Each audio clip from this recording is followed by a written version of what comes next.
Welcome to Master Accounts 483. Now we are going to discuss about admission of partner, treatment of goodwill at the time of admission of a partner. And this question is from T.S. Grewal. I have old edition of the book, and this is as per this book. This is question number 22. आपके book में आगे पीछे होगा, but you need not worry. ये तो I have already written it here. I am going to explain it. फिर question भी करेंगे. Question is as follows. B and C are partners sharing profit and losses in the ratio of 3:1. They admit D as a partner in the firm. D pays premium of 15,000 for 1/3 share of profits as between themselves. B and C agreed to share future profit and losses equally. Draft journal entries showing appropriation of the premium money. Hindi में भी explain करता हूँ. B and C partners हैं, profit and losses 3:1 में share करते हैं. दे admit, वो D को एडमिट करते हैं एज न्यू पार्टनर. डी 15,000 रुपये पे करता है 1/3 शेयर ऑफ प्रॉफिट्स, और बिटवीन ए एंड बी और आपस में फ्यूचर प्रॉफिट एंड लॉसेज को इक्वली शेयर करेंगे. आपको जनरल एंट्री बनाने के लिए बोल रहे हैं कि प्रीमियम का अमाउंट कैसे डिस्ट्रीब्यूट होगा. बहुत सिंपल क्वेश्चन, देखने में तो यही लग रहा है. क्यों? 3:1 में नया वाला पार्टनर लेके आ रहा है, उसको डिस्ट्रीब्यूट कर देंगे. बट जितना सिंपल लिखा हुआ है उतना सिंपल है नहीं है क्वेश्चन. इसमें ज़्यादा ही कैलकुलेशन इन्वॉल्व है. जब आप बनाने के लिए शुरू करोगे then I will come to know कि अरे यार ये तो थोड़ा भयंकर क्वेश्चन है. It's not easy, that easy. Normal students के लिए जो 30 मार्क हैं उनके लिए तो कोई प्रॉब्लम है ही नहीं है. अभी देखिए इस तरह के क्वेश्चन में क्या है कि प्रॉफिट एंड लॉस का रेशियो, शेयरिंग रेशियो चेंज कर रहा है. बी एन सी का जो प्रॉफिट है, बी एन सी का जो प्रॉफिट शेयरिंग रेशियो है, दे आर शेयरिंग 3:1 में. तो बी एन सी का है 3:1 में. नया पार्टनर को 1/3 डी, ही गेट्स 1/3 शेयर. और बोलते हैं कि अब आगे से they will B and C future में प्रॉफिट्स इक्वली शेयर करेंगे.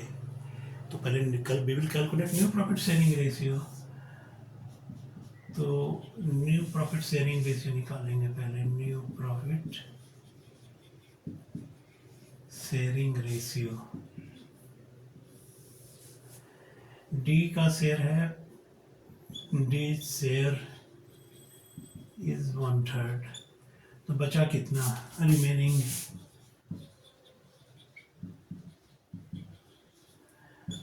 कोई तो ये लोग शेयर करेंगे. रिमेनिंग 1 एज्यूम करते हैं टोटल प्रॉफिट को. 1 एज्यूम करते हैं तो डी का शेयर 1/3 है. तो बचा कितना? 2/3. अब 2/3 को बी एन सी को डिस्ट्रीब्यूट करेंगे. तो बी शेयर इज 2/3 को इक्वली करेंगे तो हाफ करेंगे. तो 1/3 बी का हुआ और सी का भी शेयर ऐसे ही हो जाएगा. 2/3 इंटू 1/2, तो 1/3 इसका भी हो गया. तो अब न्यू प्रॉफिट शेयरिंग रेशियो हो गया B/C/D 1:1:1. ठीक है, ये आ गया स्कीम. अब जब ओल्ड रेशियो दिया हुआ है, न्यू रेशियो दिया हुआ है, तो we have to find out sacrificing ratio. तो सैक्रिफाइसिंग रेशियो कैलकुलेट करेंगे. इसलिए कैलकुलेट करेंगे कि सैक्रिफाइसिंग रेशियो में ही डिस्ट्रीब्यूट होगा ये जो प्रीमियम भाई साहब लेके आए हैं ये. तो बी का सैक्रिफाइस का मतलब क्या होता है? पहले ज़्यादा था अब कम है. तो सैक्रिफाइसिंग में old ratio minus new ratio. तो ओल्ड रेशियो भैया का कितना था? 3/4. और नया कितना हो गया? 1/3. 12 3 3 3 9 4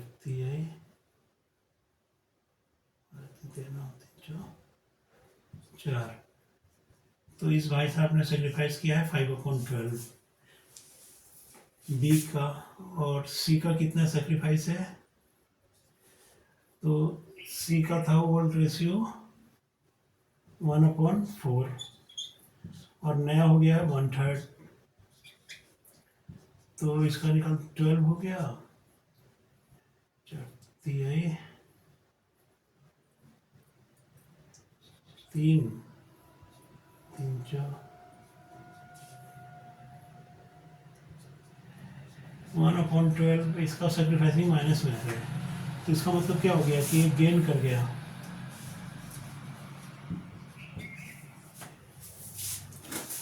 नॉर्मली ऑल पार्टनर सेक्रीफाइस करते हैं, बट यहाँ पे इनका स्कीम ऐसा रहा कि डी को, नया पार्टनर डी था, उसको 1/3 दिया और जो बचा उसको इक्वली डिस्ट्रीब्यूट किया इन लोगों ने। इक्वली डिस्ट्रीब्यूट किया तो अब इनका कैलकुलेशन जब हमने नया प्रॉफिट शेयरिंग रेशियो निकाला तो 1:1:1 आया। तो सेक्रीफाइसिंग निकालते हैं तो सेक्रीफाइस तो सिर्फ बी कर रहा है, सी तो गेन कर गया, यानी कि पहले इसका 1/4 था 1/3 हो गया तो गेन कर गया। तो इवन सी को भी C has to give to B. अब कितना देगा, तो अब हम इसके बेस पे निकालेंगे कि देखिए ये तो 15,000 लेके आया है कितने शेयर के लिए, 1/3 के लिए, तो टोटल वैल्यू ऑफ गुडविल कितना होगा,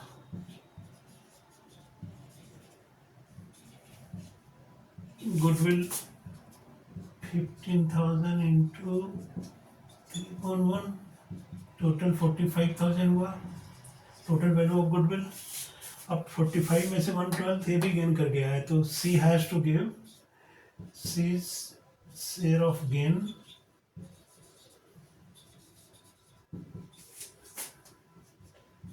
45,000 का 1/12 सी भी देगा, तो इसको काटोगे तो 3750 आएगा।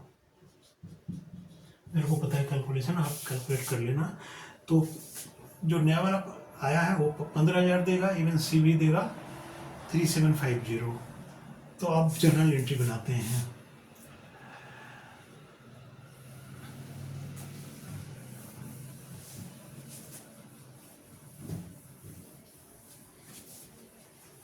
आप चाहो तो पहला एंट्री आप इसका कर सकते हो, बैंक अकाउंट डेबिट, इंक खत्म हो रहा है, bank account debit to premium for goodwill,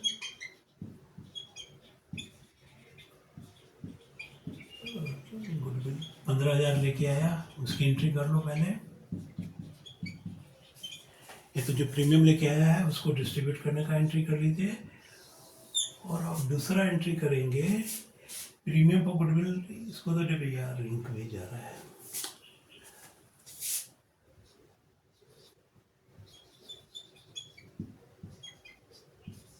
premium for goodwill account debit 15,000 तो ये लेके आया, एंड जो सी ने गेन किया है ना वो उसकी कैपिटल अकाउंट से लेंगे, सीज कैपिटल अकाउंट डेबिट। ये कैलकुलेट किया था अभी 3750, 1/5 शेयर इन गुडविल गेन कर गया था ये, एंड सेक्रीफाइस कौन किया है, बी 5/12 के लिए टू बीज कैपिटल 18,750।